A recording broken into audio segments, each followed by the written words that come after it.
año 2026 es el año del fortalecimiento.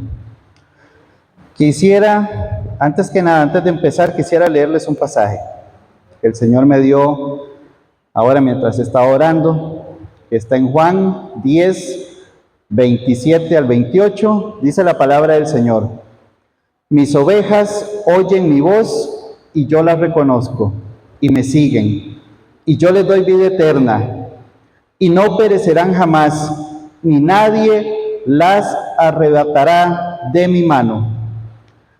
Acá podemos ver cosas interesantes. Por ejemplo, no dice los pastores no arrean a mis ovejas desde atrás, dice que caminan delante y las llaman. Ellos no las van arreando. Ellos llegan, se paran en un punto, les silban, les hablan y ellas reconocen la voz del pastor y llegan donde está el pastor. Entonces, ¿por qué este pasaje? Nosotros tenemos, como hijos de Dios, que reconocer la voz de nuestro pastor, que es Jesucristo. ¿Ok? Entonces, en esta mañana, yo quiero pedirle a usted que usted disponga su corazón para que el Señor le hable a través de la palabra, porque es la palabra la que va a producir un cambio en nosotros. No va a ser mi tono de voz, no soy yo, no es lo que yo diga, es lo que dice la palabra de Dios. ¿Ok? La semana pasada hablábamos de la forma en cómo se fortalecen las iglesias, y decíamos que las iglesias se fortalecen cuando saben quiénes son, por qué existen y hacia dónde caminan. La importancia de esta serie es porque a través de ella vamos a aprender cómo Dios fortalece su iglesia por medio de propósitos claros, principios bíblicos y etapas necesarias para el fortalecimiento de nuestros discípulos. Doña Rosy nos hablaba acerca de la identidad misionera y todo lo que el apóstol Pablo tuvo que hacer, todo lo que tuvo que recorrer para poder llevar la palabra en esa misión que él tenía, que le fue encomendada. El sábado pasado hablábamos que también, que aparte de esa misión que tenemos que ir y alcanzar a los que están afuera, también es importante cómo les recibimos en la iglesia. No es solamente decirle, lo invito a la iglesia, y la persona entra por la puerta y ve a todo el mundo aquí, y ahora yo ¿dónde me siento? Ah, no, de la parte de ese hermano no, porque vea qué cara tiene. Parece que me va a morder. Nadie llega a recibirlo. Nadie. Yo recuerdo, y les contaba la semana pasada, cuando yo llegué a la iglesia, a mí me salió a recibir un hermano nuevo. Y él llegó y me hizo sentir cómodo porque él me dijo, yo también soy nuevo, yo vine la semana pasada. Entonces yo dije, ok, con este me identifico porque está llegando.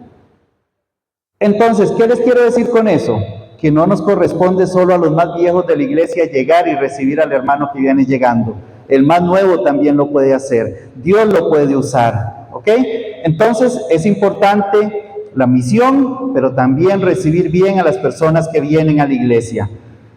Y hoy vamos a ver el tercer propósito para el fortalecimiento de la iglesia, que tiene por título la enseñanza de la palabra. Es lo que sostiene y fortalece la iglesia.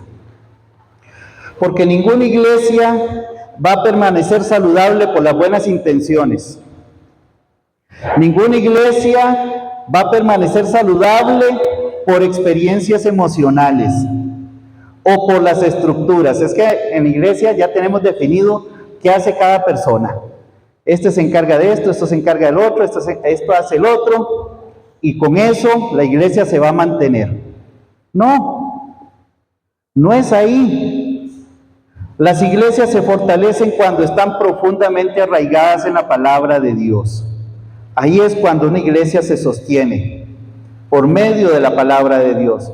Donde la enseñanza bíblica es descuidada, obviamente la fe se va a volver frágil. Si usted predica basado en emociones, esa fe va a ser frágil. porque va a estar dependiendo de su emoción. Si hoy estoy feliz, mi enseñanza va a ser de júbilo. Pero si hoy estoy triste,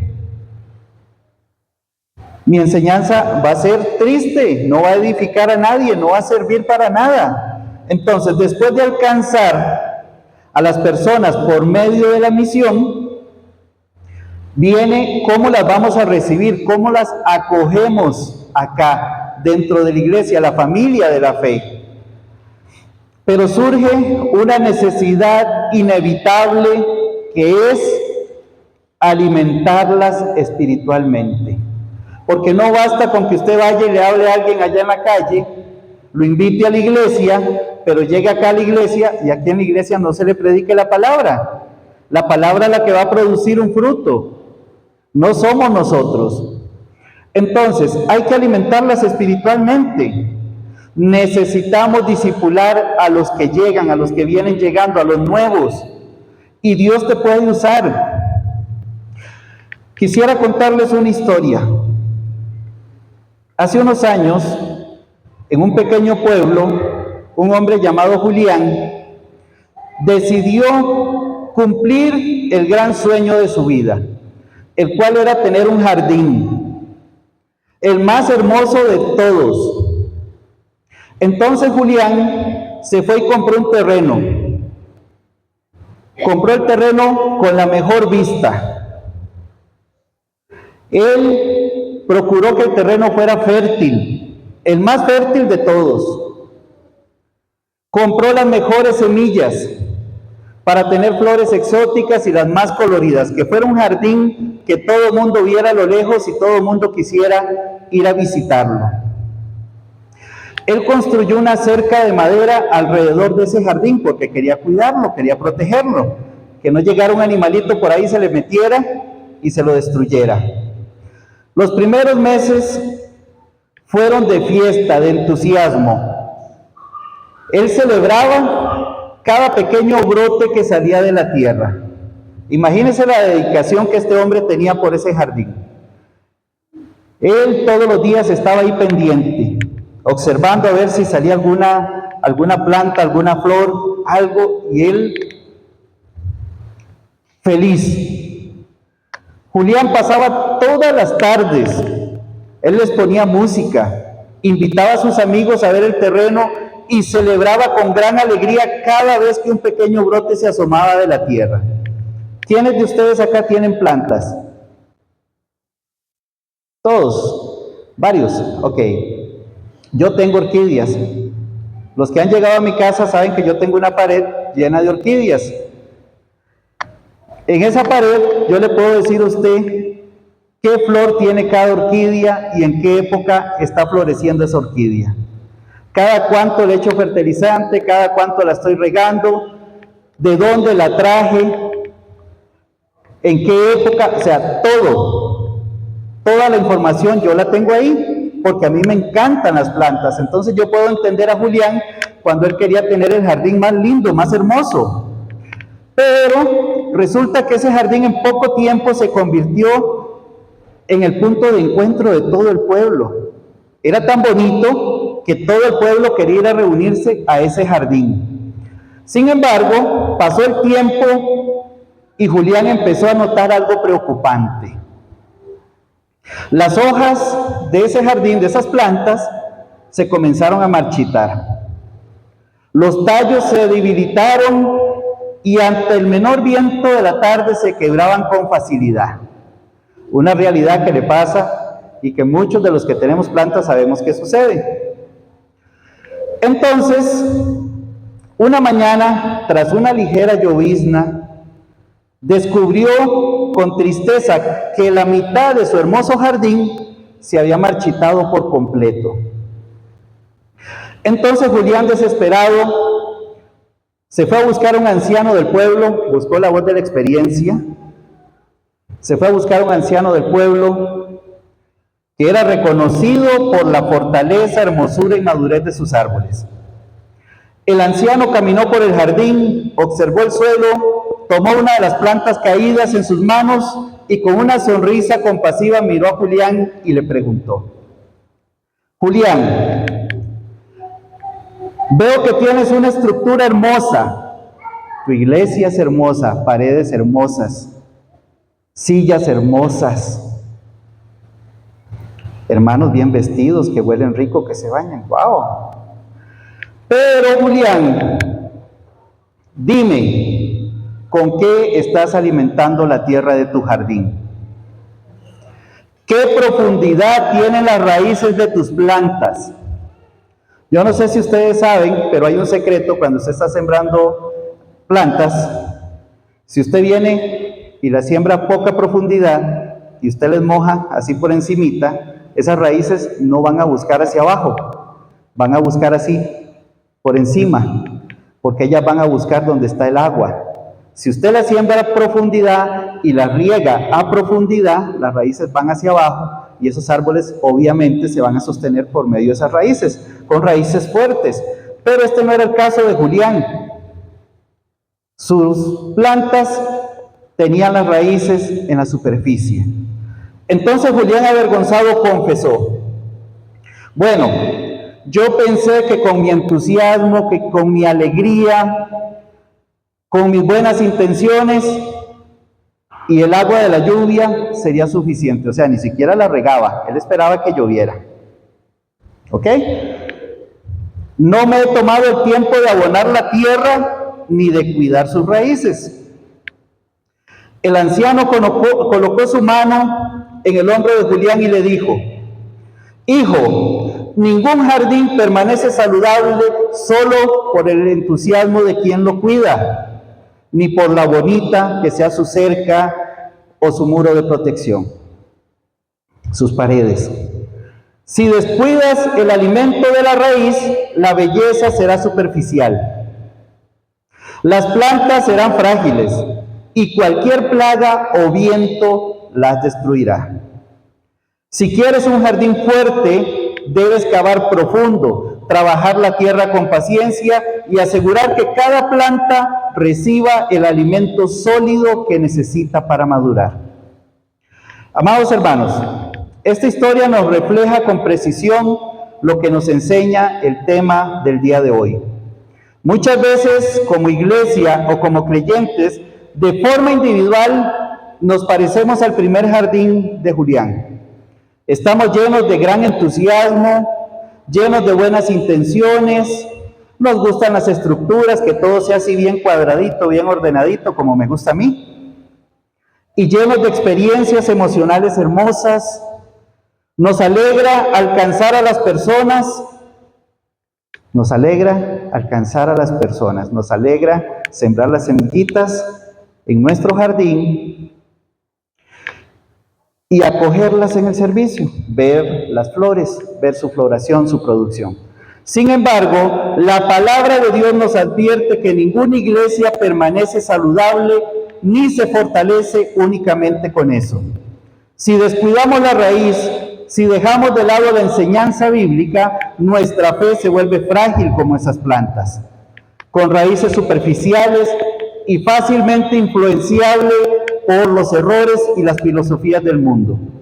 En esta jornada del crecimiento, después de alcanzar a acoger, surge la necesidad inevitable de alimentar espiritualmente a esas personas. Hoy yo los invito a que ustedes abran su Biblia o busquen en su teléfono el siguiente pasaje que vamos a estudiar el día de hoy, que está en Colosenses, en el capítulo 1, versículos del 24 al 29. Colosenses 1, 24 al 29.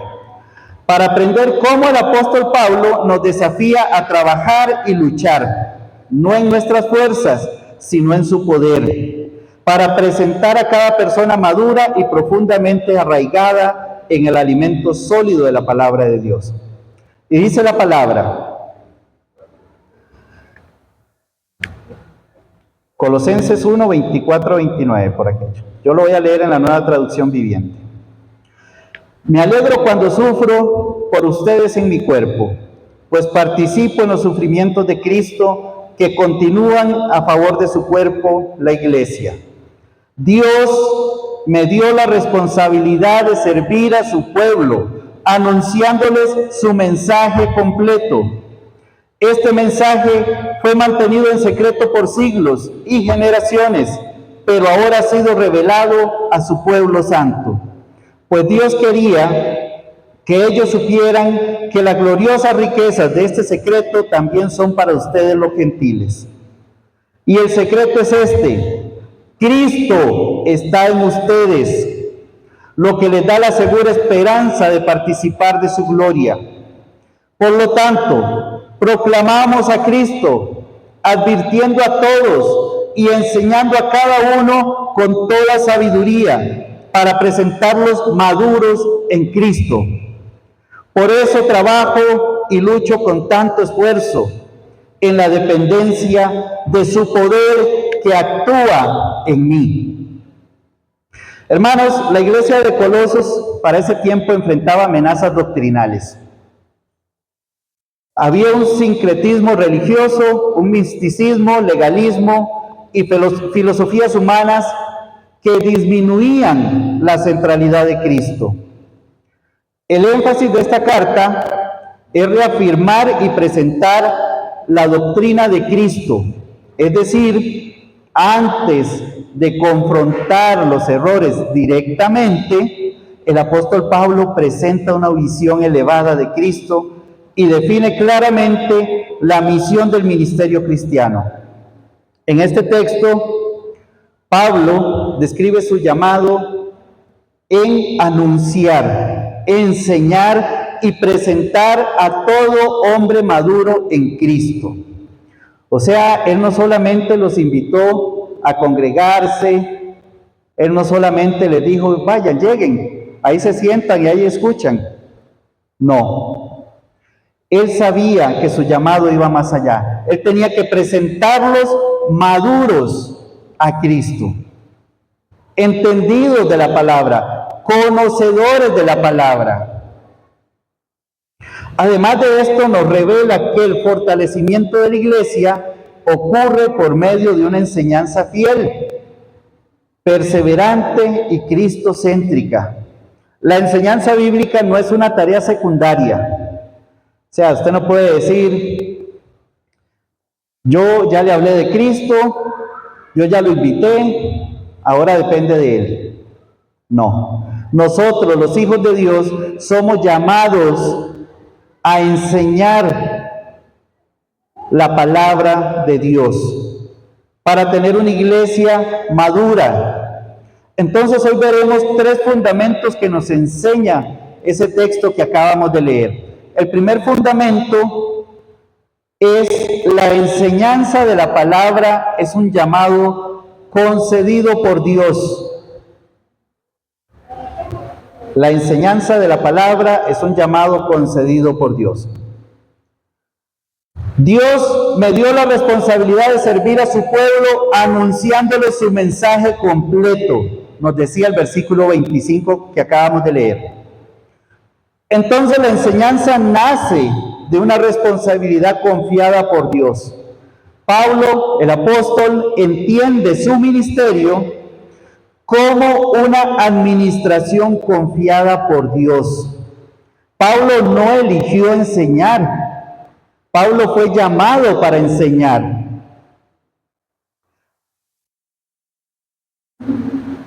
Primera de Corintios, en el capítulo 4, versículos 1 y 2 nos dice, por tanto, debemos ser considerados simples siervos de Cristo, encargados de explicar los misterios de Dios. De un encargado se espera que sea fiel. ¿Fiel a quién? ¿A los hombres? ¿A los pastores? ¿A quién? ¿A quién se espera que sea fiel? A Dios y a su palabra. A Él se espera que sea fiel. Entonces quienes enseñan o sirven simplemente son empleados de confianza que deben cuidar y entregar fielmente lo que le pertenece a Dios. ¿A quién le corresponde enseñar la palabra? ¿A quién le corresponde enseñar la palabra, llevar la palabra? ¿A quién? ¿Solo los pastores? A todos. Todos los que estamos acá reunidos nos corresponde. No es una tarea única y exclusivamente de los pastores. Pero pastor, ¿por qué usted dice eso? La gran comisión. La gran comisión, ahí no dice pastores. No dice pastores, no dice líderes únicamente. Es para todos la gran comisión. Y la gran comisión es compartir el evangelio de Cristo, llevar la palabra de Dios. Entonces usted no puede venir y decir, hoy no tengo ganas, hoy no me siento bien, hoy no quiero. Usted no puede decir eso. Porque yo he leído ese texto y ahí no dice si usted tiene ganas, si usted puede, si usted quiere, si no quiere. Ahí no lo dice. Dice que tenemos que llevar, que tenemos que hacer la gran comisión. Entonces, por eso el versículo 2 concluye con un requisito único que realmente le importa a Dios. ¿Cuál es ese requisito que había en ese capítulo 2 al final? ¿Pusieron atención? Se los vuelvo a leer. De un encargado se espera que sea fiel. Es fidelidad lo que Dios le importa. A un administrador no se le pida que sea el más carismático. Porque hay personas que dicen, es que a mí me encanta cómo habla fulano, cómo predica fulano, porque ese es muy divertido, viene aquí y usted lo ve moverse y hace esto y hace lo otro. A Dios no le importa eso. No le importa que sea el más inteligente, el más brillante, o el que mejor hable, o el más popular. Se le pide que sea confiable y leal con lo que se le encargó. Es lo único que se le pide. Entonces usted no puede decir, es que yo no sé hablar, a mí me da miedo, es que yo no soy inteligente. Dios no se está fijando en eso. No es eso lo que Dios te está pidiendo. Dios te está pidiendo que seas confiable y leal en lo que Él ya te encargó. Porque a veces muchas veces como cristianos llegamos y decimos, es que yo no sé en qué le puedo servir yo a Dios. Yo no sé cuál es mi don, cuál es mi talento. Entonces, hasta que yo no lo sepa, no le puedo servir a Dios. ¿Dónde está eso en la Biblia? ¿Dónde está eso en la Biblia? Que alguien me lo busque y me lo diga. ¿Dónde está? Pero ¿saben qué es lo que pasa? Vivimos en una cultura que está obsesionada con los números, con los likes y con los reconocimientos. Entonces, ¿qué debemos hacer esta mañana? Tenemos que preguntarnos, ¿lo que hago para Cristo, lo hago para que me vean a mí o para honrar a Dios? ¿Para qué lo estoy haciendo? Es que yo, la verdad, yo prefiero quedarme sentadito en la silla y no hacer nada. ¿Eso honra a Dios? ¿Está honrando a Dios el que te quedes callado sentado en una silla? No, Dios nos mandó a hacer luz y también a hacer sal en esta tierra. Y ahí sentaditos, cómodos, no lo vamos a hacer. ¿Ustedes creen que el mundo es pasivo allá afuera, con la gente que está allá afuera? No, usted escucha por todos lados, en infinidades de lugares. Usted ve carteles, en redes sociales, ve anuncios y todo, anunciando la apertura de un nuevo bar. Vengan, nueva administración. ¿Y la iglesia? Ay, bien, gracias. Aquí, bendecido. Aquí estoy esperando la venida del Señor. Y el mundo ganando almas. Porque el mundo, las almas que no se está ganando la iglesia, se la está ganando el mundo en ese bar. Y nosotros estamos aquí calladitos, porque nos da miedo llegar y predicar la palabra del Señor. Porque creemos que eso depende de nuestras cualidades. Y le estamos quitando a Dios lo que Él puede hacer en nosotros. Si usted se dispone, Dios lo va a usar. Pero usted tiene que disponerse. Usted tiene que decir lo que dijeron grandes hombres en la Biblia: Señor, heme aquí, envíame a mí. Pero si usted no le dice al Señor que lo envíe y se queda ahí calladito, sentadito, ¿cómo se va a hacer la obra? Este pasaje, hermanos, nos invita a bajarnos de ese pedestal del orgullo y recordar nuestro rol. Somos simples administradores, no somos dueños. La enseñanza bíblica no es una preferencia personal, sino parte del propósito de Dios para su iglesia. No es propósito personal. No es que yo tengo el propósito de llegar, no. Es el propósito de Dios para su iglesia. ¿Y quiénes son la iglesia? ¿Quiénes somos la iglesia? Nosotros, todos los que estamos aquí somos la iglesia. Y ese es el propósito de Dios, no es el de nosotros. La iglesia se fortalece cuando valora la enseñanza fiel de la palabra, ya sea en el púlpito, en los pequeños grupos o en el discipulado personal. El ministerio cristiano no es autoasignado, sino una responsabilidad recibida por Dios.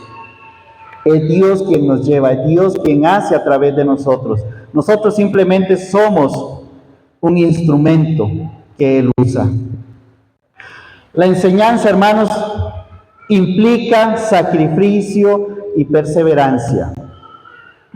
Usted no crea que usted va a hacer las cosas, que usted va a hacer la obra del Señor sentado en la comodidad de su casa, sin tener ningún tipo de contratiempo, sin tener ningún tipo de lucha. Porque ni siquiera Jesús lo hizo de esa forma. Entonces, si Jesús no lo hizo de esa forma, ¿quiénes somos nosotros para creer que en la comodidad de nuestra casa vamos a hacer la obra del Señor? Por eso no salimos a la calle, porque queremos que todo sea donde nosotros estamos cómodos, donde nos sentimos cómodos. Entonces dice la palabra: me alegro cuando sufro por ustedes en mi cuerpo, pues participo en los sufrimientos de Cristo. ¿Qué nos dice este pasaje? Nosotros debemos ser parte igual de los sufrimientos que Cristo pasó por llevar la palabra. No es quiénes somos nosotros. ¿Acaso somos mejores que Jesús para creer que no vamos a pasar luchas, que no vamos a tener problemas o situaciones? No, no lo somos. Pero a veces pretendemos serlos porque queremos hacer la obra más fácil de lo que le dice a Jesús. Nuestro Señor tuvo que pasar por muchas situaciones. Y nosotros a la primer prueba, bueno, hermanito, ahí lo dejo con Dios. Que Dios haga. ¿Será que Dios nos dijo a nosotros lo mismo cuando nosotros llegamos a la iglesia? ¿Será que a nosotros nos recibieron igual? Pero nosotros tenemos esa misma actitud con alguien nuevo que llega. El apóstol Pablo nos enseña incluso en medio del sufrimiento. ¿Ustedes se acuerdan dónde estaba Pablo cuando escribió la mayoría de las cartas? Estaba en una cárcel, estaba preso, y en muchas de esas situaciones había sido azotado. Y él estaba ahí sabiendo, entendiendo cuál era el propósito que Dios le había dado, qué es lo que Dios lo había mandado a hacer a él. Porque no fue que Pablo quiso ir a parar a la cárcel. Él no quería, pero le tocó. Nosotros queremos estar en la comodidad de nuestra casa, en lugar de salir allá afuera. Nosotros queremos eso. Hermanos, el apóstol Pablo enseñó incluso en medio de una cárcel, porque la verdadera enseñanza exige entrega. Enseñar la palabra exige tiempo. O sea, no es de que usted va a dar del tiempo que le sobró hoy. Porque si usted dice, cuando me sobre tiempo, yo voy a hacer la obra de Dios, a usted nunca le va a sobrar tiempo. Nunca le va a sobrar tiempo. Más bien le va a faltar tiempo cada día. Pero si usted hace el propósito de sacar tiempo para Dios, va a tener tiempo de sobra para todo. ¿No me creen? Pídale eso a Dios y verá. Y usted va a venir y me va a contar la otra semana a ver si no tuvo tiempo de sobra para hacer la obra. Es que a mí me da miedo hablarle a alguien de Dios. En su familia hay gente que no conoce de Dios. Empiece por ahí. No espere ir afuera. Empiece por su casa. Y después va a ver cómo usted va a ir afuera con toda la tranquilidad, con toda la confianza del mundo a hacer la obra. Porque ya practicó en su casa. Lo que pasa es que en la casa nos da miedo por el testimonio que tenemos. Entonces, si le llegamos a hablar a alguien de Dios, esa persona no nos va a creer y más bien nos va a cuestionar por el testimonio que tenemos. ¿Por qué? Hermanos, Dios usa a hombres que prefieren obedecer antes que ser confortables. En esencia, habla de cambiar la comodidad personal por un propósito mayor. El deseo de estar cómodos, hermanos, nos vuelve pasivos. Quédese en la comodidad de su casa para que vea lo pasivo que es y cómo se enfría su fe y en lo que usted cree. Preferimos quedarnos donde todo es conocido y seguro, aunque sepamos que hay cosas que deberíamos hacer. La gran comisión que está en Mateo 28, que no dice pastores, que no dice solamente líderes. Es para todos. Ustedes saben qué estaba haciendo Ananías, qué estaba haciendo Bernabé cuando el Señor los llamó. ¿Qué estarían haciendo ellos? Ellos pudieron haber pensado, pero ¿por qué voy a ir yo si ahí están los apóstoles que anduvieron con Jesús? Ellos saben más que yo. Que vayan ellos a hablar con Pablo. Que vayan ellos y reciban a Pablo. Que vayan ellos y le enseñen la palabra a Pablo. Que vayan ellos. Sin embargo, el Señor, en lugar de mandar a los apóstoles, dijo, bueno, Ananías, venga, vaya, ore por Pablo. Bernabé, vaya, acompáñelo. Y ellos fueron y Dios los usó. Si ustedes se quedan ahí esperando nada más y dicen que sean los pastores los que vayan, ¿quiénes están cortando las alas? Somos todos, a todos nos corresponde ir y llevar la palabra. No podemos encargar eso nada más a ciertas personas.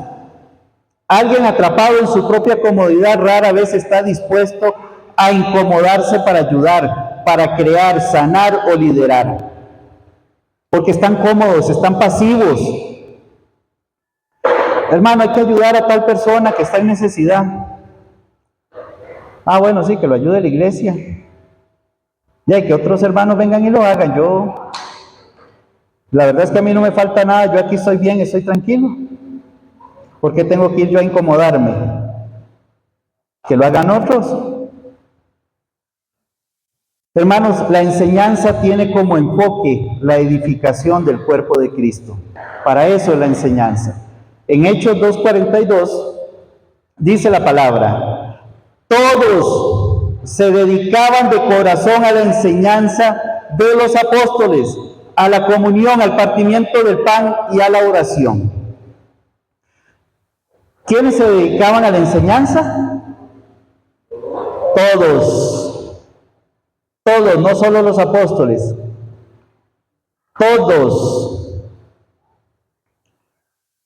En este versículo la palabra de Dios nos dice que la enseñanza fortalece a la iglesia colectivamente. Entonces podemos ver que no era algo emocional de un fin de semana, era un estilo de vida intencional que ellos tenían. Ellos no esperaban un domingo para ir a enseñar la palabra.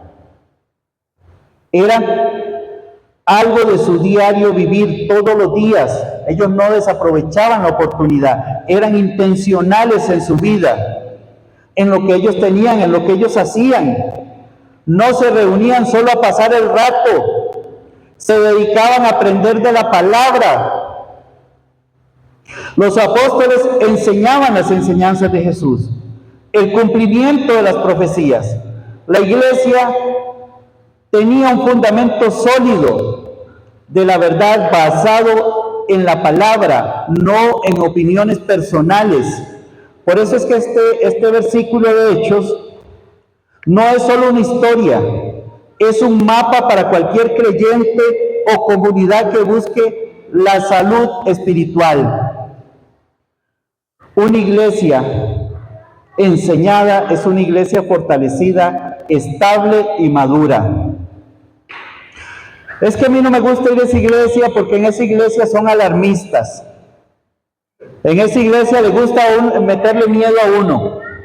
Entonces yo mejor voy a una que haya buena música, que sea alegre, que tengan otro estilo, que tengan luces, que tengan otro montón de cosas, porque ahí yo me siento cómodo. Que me hablen de prosperidad, que me hablen de dinero, que me hablen de que voy a ser bendecido. Esa es la iglesia que yo quiero, la que a mí me gusta. A esa donde enseñan la palabra, que la palabra es dura, que la palabra me va a cambiar la vida, esa no me gusta, esa no la quiero. Esos pastores que se creen, llegan ahí y se ponen a tirarle pedradas a todo el mundo. Hermanos, ¿son los pastores o es Dios quien te está hablando? Porque hasta donde yo sé, Dios es el que habla a través de su palabra. Los pastores simplemente somos instrumentos. Entonces, hermanos, esto nos lleva al segundo fundamento. La enseñanza debe ser cristocéntrica y transformadora. El contenido de la enseñanza es Cristo. Por eso veamos lo que nos decía la lectura. Este mensaje fue mantenido en secreto por siglos y generaciones, pero ahora ha sido revelado a su pueblo santo. Pues Dios quería que ellos supieran que las gloriosas riquezas de este secreto también son para ustedes los gentiles. Y el secreto es este: Cristo está en ustedes, lo que les da la segura esperanza de participar de su gloria. ¿Quién está en ustedes, hermanos? No los escuché. Cristo. Y si Cristo está en ustedes, ¿por qué tenemos miedo? A veces nuestro miedo es más grande que nuestra fe. Parece increíble, cuando debería ser lo contrario. Si Cristo está en nosotros y el Espíritu Santo de Dios está en nosotros, nuestra fe debería estar aquí. Pero a veces es nuestro miedo el que está aquí arriba como poderoso gigante y nuestra fe allá abajo. Hermanos, el apóstol nos enseña que Cristo está en nosotros y que tenemos esperanza de su gloria. La enseñanza que fortalece la iglesia no gira en torno a ideas humanas, sino en la persona y la obra de Jesucristo. Nosotros no venimos y nos paramos acá al frente a traerles un mensaje basado en emociones humanas. El mensaje está basado en la palabra de Dios, en lo que Dios quiere hablar para su pueblo. Y ese mensaje es el que tenemos que llevar al mundo, a la gente que no conoce de Dios. No es nada más de que venimos, nos sentamos acá, escuchamos el mensaje y ya hicimos la obra. Porque a veces creemos que eso es hacer la obra de Dios, nada más venir y sentarse 1 hora, 2 horas acá en esas sillas, nos vamos para nuestra casita y Señor, bueno, ya cumplí, ya me congregué, ya te di gracias, ya entregué el diezmo, la ofrenda y ya me voy tranquilo para mi casa. ¿La palabra de Dios dice que eso es así? No. Entonces, hermanos, la enseñanza alcanza a todas las personas. Por lo tanto, proclamamos a Cristo, advirtiendo a todos y enseñando a cada uno con toda sabiduría. Nos decía ese texto que leímos al inicio. Y Pablo repite, todos. Esto nos dice que la enseñanza es inclusiva e intencional. Ahora que estamos hablando de lenguaje inclusivo y todo este tipo de charlatanerías y tonteras que hay en el mundo, la enseñanza de Dios debe ser inclusiva, se debe llevar a todos, a todas partes. No solamente, es que este sí me cae bien. Ay, no, es que aquel huele muy feo. Ay, no, qué pereza, es que se me cae mal. Hermanos, ¿ustedes creen que quizás Ananías y Bernabé dimensionaron lo que Dios iba a hacer con Pablo por lo que ellos hicieron?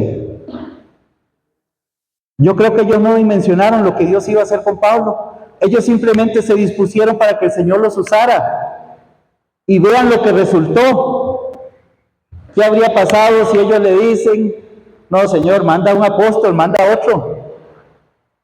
Yo no quiero, qué miedo. Qué miedo ir a hablar con Saulo. Qué miedo. Entonces, hermanos, la iglesia se fortalece cuando enseña a niños, a jóvenes, adultos, a nuevos convertidos, sin ninguna excepción. Porque a veces es más fácil llegar y hablarle al hermanito que vimos hoy en la iglesia. Hermanos, que yo te quiero hablar de la palabra. Viera lo que me dijo la palabra hoy. Viera lo que me habló el Señor. Sí, hermano, yo también lo escuché. Ah, bueno, qué dicha. Y ahí ya terminó nuestra obra. Y eso es lo que hacemos. Dios se glorifica cuando su pueblo crece en madurez.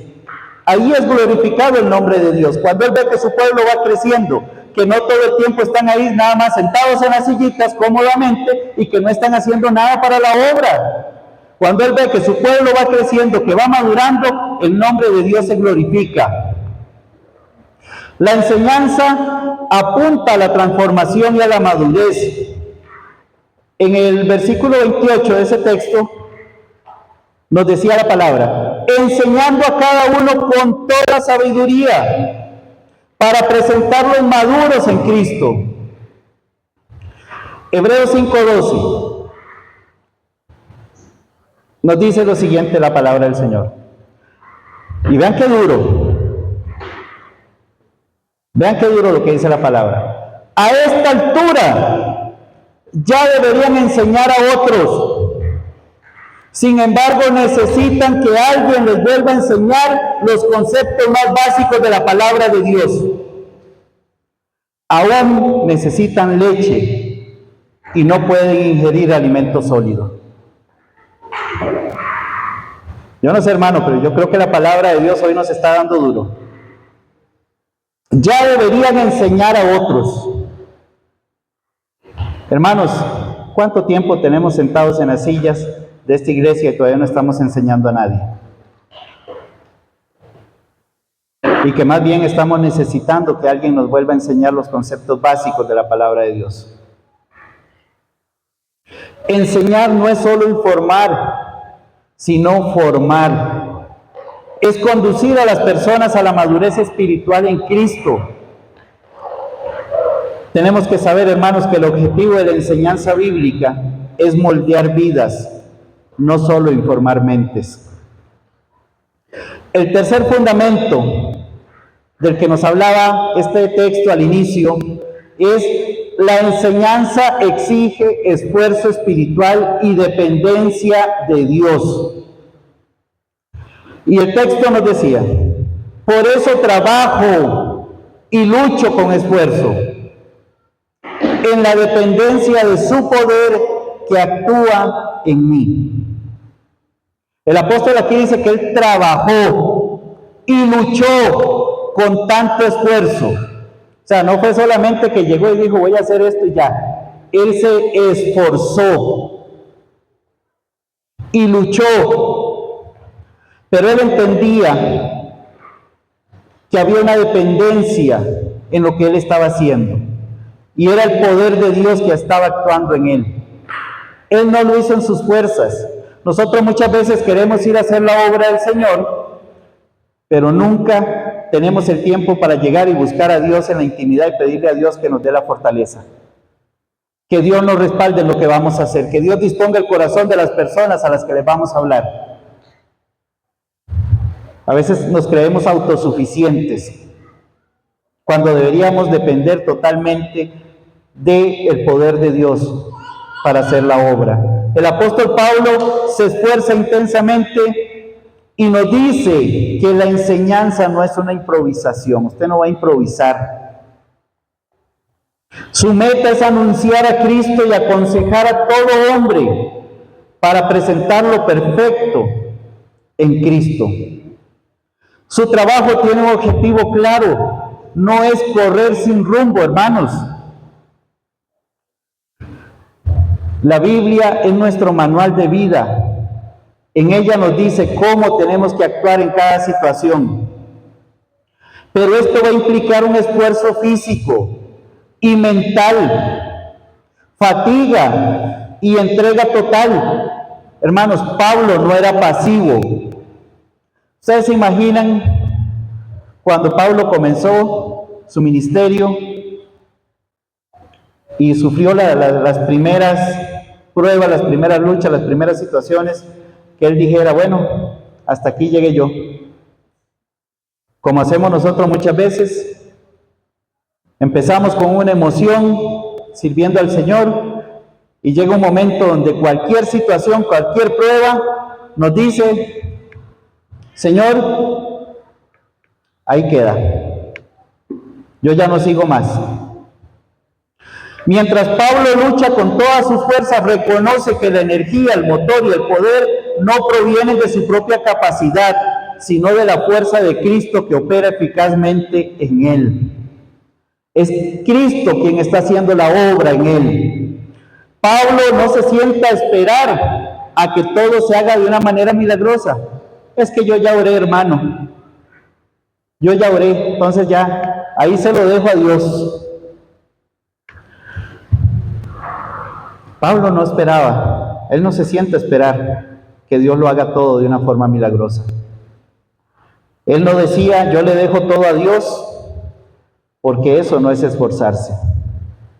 Decir, yo le dejo todo a Dios, que Dios haga la obra, no es esforzarse, hermanos.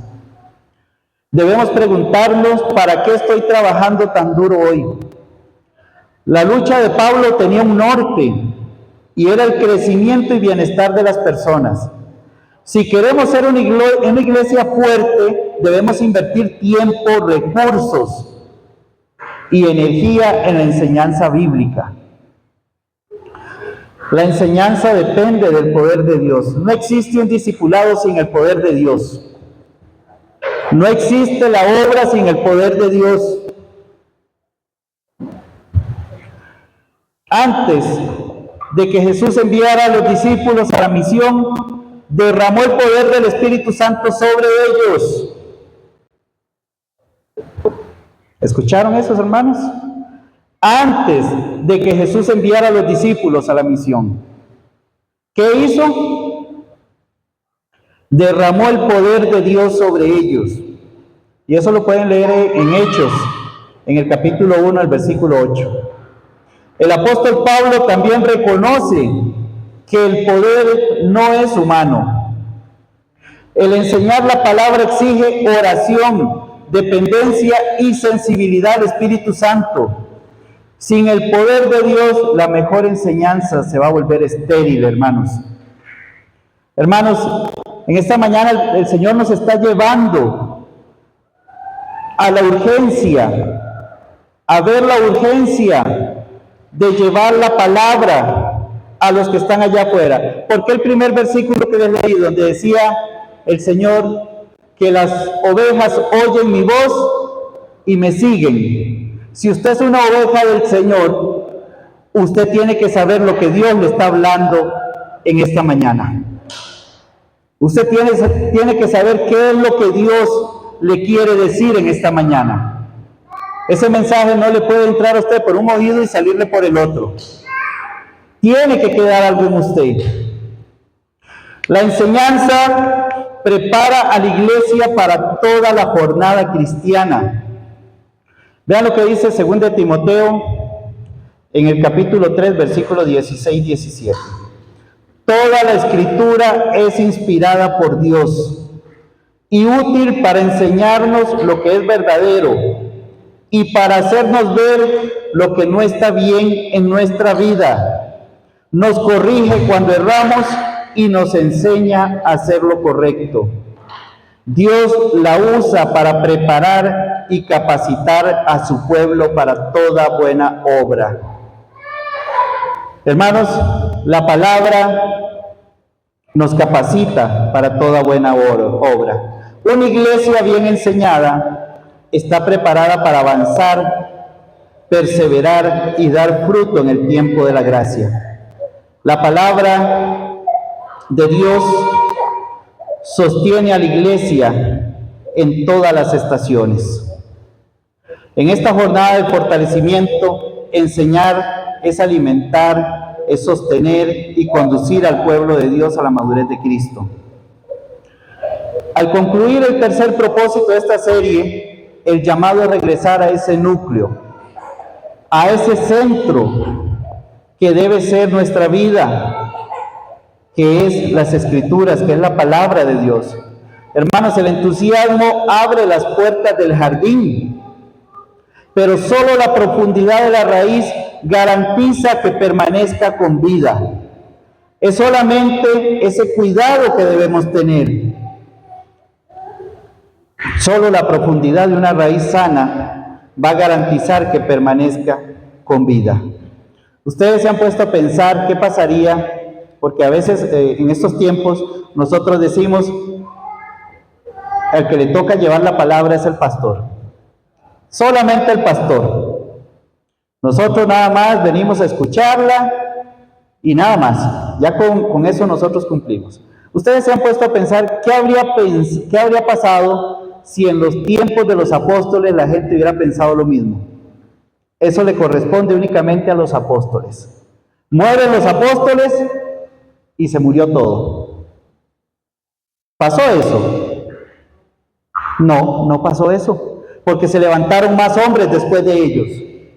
Más hombres que entendieron que tenían una responsabilidad.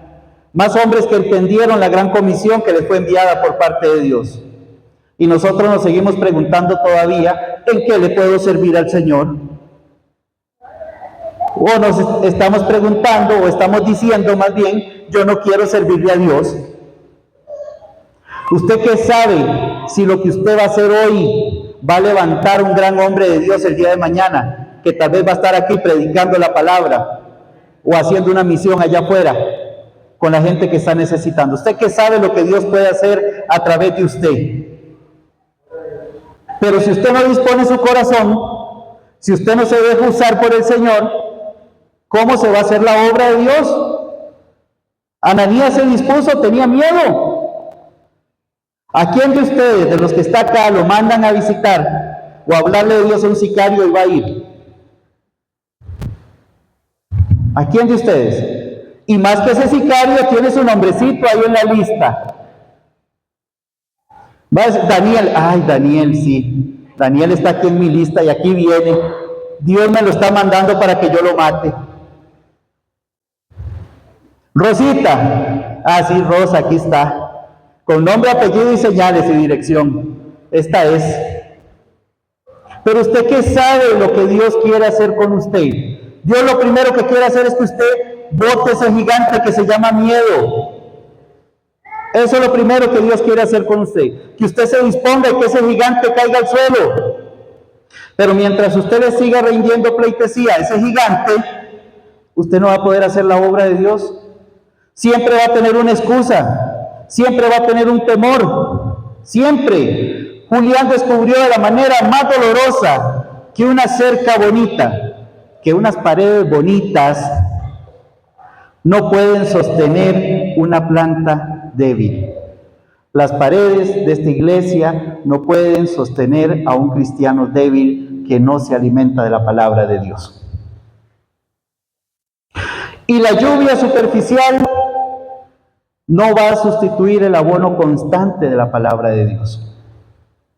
Nosotros somos esa planta, hermanos, y necesitamos de la palabra de Dios para ser fortalecidos, como abono, esa agua que nos va a alimentar, ese sol que nos va a dar la fortaleza para crecer.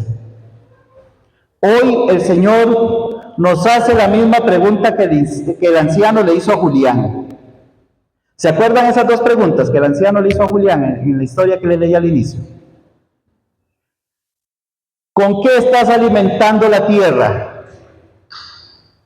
¿Con qué te estás alimentando? ¿Con qué? ¿Qué profundidad tienen tus raíces? Hermanos, nosotros no podemos seguir sosteniendo una vida espiritual que depende únicamente de la emoción de un domingo. Ay, es que la prédica estuvo poderosa. Yo me siento fortalecido, yo llego a mi casa y que se me ponga el que sea y le doy. Hermanos, no puede depender únicamente de la emoción de un domingo. Tampoco puede depender, es que la iglesia tiene una buena estructura. Tenemos al hermano Francito, que él es el que administra la alabanza con Esther, tenemos a Débora con la danza, tenemos a doña Rosy con los niños, están los pastores, está la gente de intercesión, está Patria ahí como poderosa guerrera orando, intercediendo. Tenemos una buena estructura y ya con eso todos somos fortalecidos. Hermano, si usted no ora, si usted no se levanta a orar, ¿cómo va a ser usted fortalecido? Si a usted le da pereza leer la palabra, le da pereza orar, le da pereza una vigilia de oración, ¿cómo va a ser usted fortalecido? Solo con escuchar la palabra, no tenemos que hacer nada más. Hermanos, no podemos seguir sosteniendo una vida espiritual así. Las tormentas de la vida, las dudas, las filosofías de este mundo y las crisis van a soplar tarde o temprano sobre cada uno de nosotros. Ahora que teníamos una dinámica en la mañana con los líderes, donde mi esposa les iba hablando de situaciones que habíamos atravesado, que habíamos pasado y teníamos que ir cambiando de sillitas, levantándonos y cambiándonos de sillas según la situación que habíamos pasado. Todos hemos tenido situaciones, todos hemos tenido que levantarnos de esas situaciones, todos hemos tenido que luchar. ¿Por qué? Porque entendemos que la obra la hace Dios en nosotros. Y que nos levantamos única y exclusivamente porque Dios es el que nos da el entendimiento para que nos podamos levantar. Es Dios quien hace la obra en nosotros. Si nuestra fe es como las raíces de ese jardín que son superficiales, nos vamos a quebrar con el primer viento que nos llegue. Con la primera situación, ay, es que el hermanito me volvió a ver feo, no vuelvo a esa iglesia. Es que el pastor hoy no me saludó, no vuelvo a esa iglesia. Es que hoy no me gustó la palabra, es que hoy hablaron mucho, es que el hermano Fran hoy se extendió con la alabanza. Pues gloria a Dios que lo use y que Él se deje usar. El problema está en usted que viene con una mala actitud, no es en el hermano Fran, que hoy la palabra se pasaron 10 minutos. Y ya con esos 10 minutos yo llego tarde a hacer el almuerzo. Hermano, dele gracias a Dios que va a llegar a su casa y va a tener que hacer de almorzar. Hay personas que llegan hoy a su casa o están en su casa y no tienen nada para comer. Pero la queja es parte de nuestra vida. La queja es la que manda nuestra vida. Nosotros, en lugar de llamarnos cristianos, deberíamos de llamarnos quejosos, porque somos buenos para estarnos quejando de todo lo que tenemos. Qué pereza, arroz y frijolitos en la casa. Gloria a Dios que hay arroz y frijoles. Hay personas que no tienen ni siquiera eso en su casa. Es que hoy me voy a mojar. Dele gracias a Dios. Hay gente en el desierto, allá en África, que se está muriendo porque no llueve, porque no hay agua. Y nosotros aquí cae una gota y nos deshacemos. Vean lo que dice el Salmo, ya para ir terminando, Salmo, en el capítulo 1, en el versículo 3. Dice la palabra del Señor: será como árbol plantado junto a corrientes de aguas, que da su fruto en su tiempo y su hoja no cae. El reto para nosotros como iglesia, hermanos, dejar de ser cristianos que solo buscan la emoción del momento y convertirnos en discípulos hambrientos de la palabra de Dios. El desafío es abrir la Biblia en casa, estudiarla, memorizarla y meditar en ella diariamente. ¿Quiénes están siguiendo el plan de lectura que se entregó aquí en la iglesia? Me levantan la mano, por favor. ¿Me pueden decir en qué lectura vamos?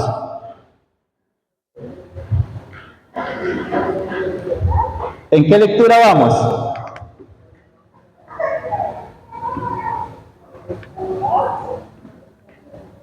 Sonaron los grillitos, los grillos del jardín.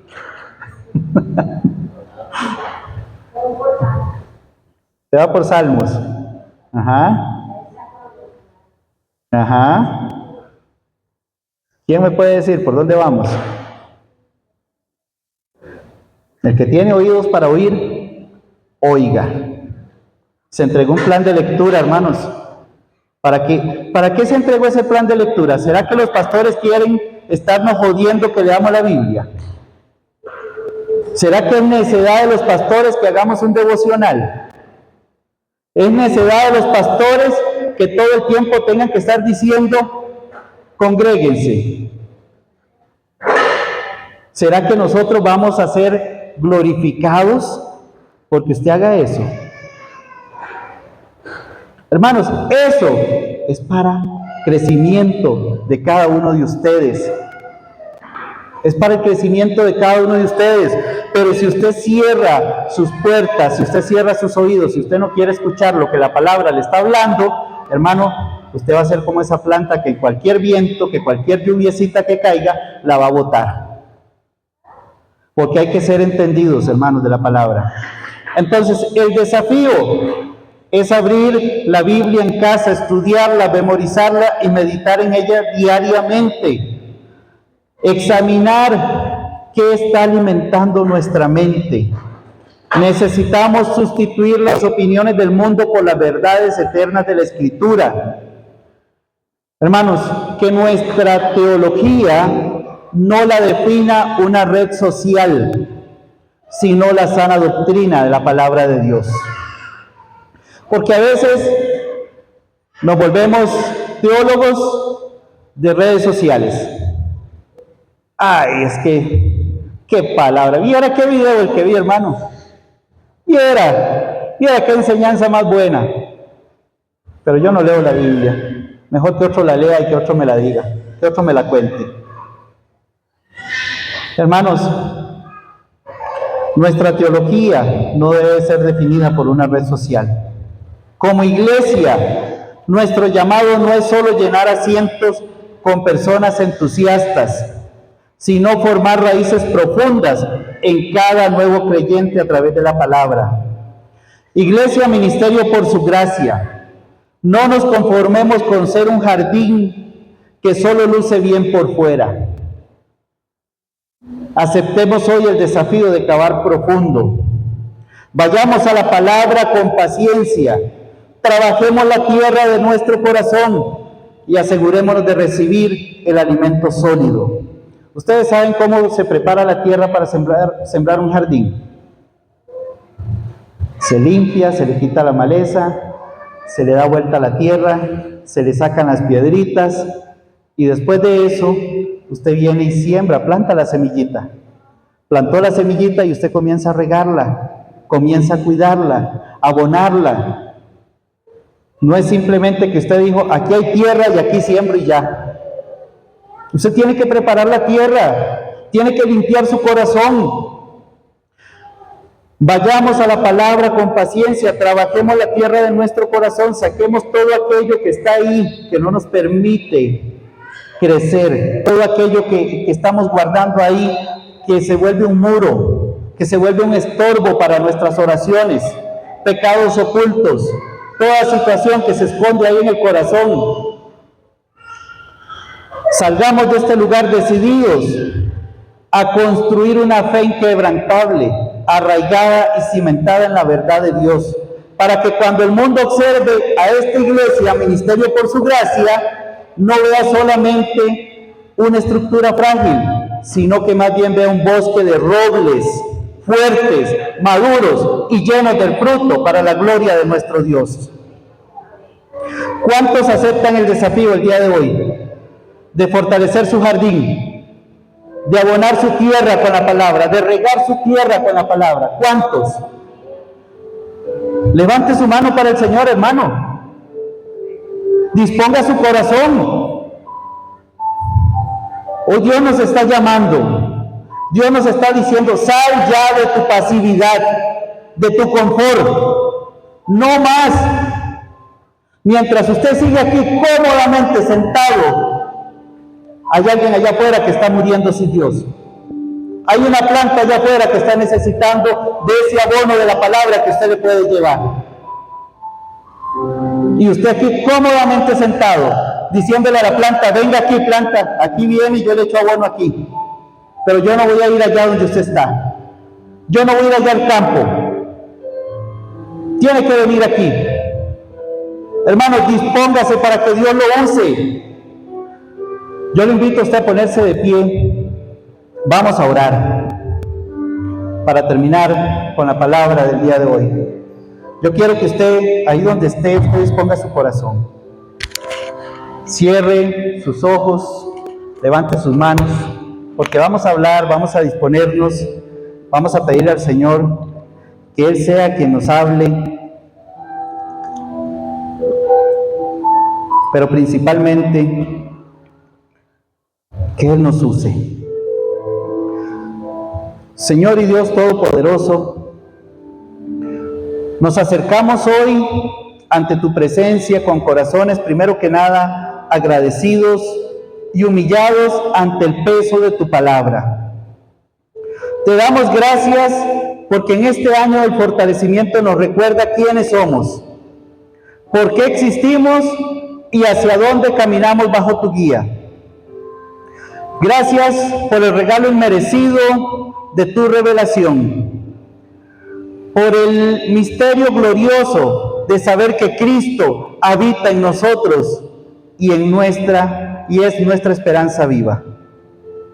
Hoy te pedimos perdón por los tiempos en que hemos sido negligentes con tu verdad, por conformarnos con una fe superficial y por buscar la comodidad antes que la obediencia.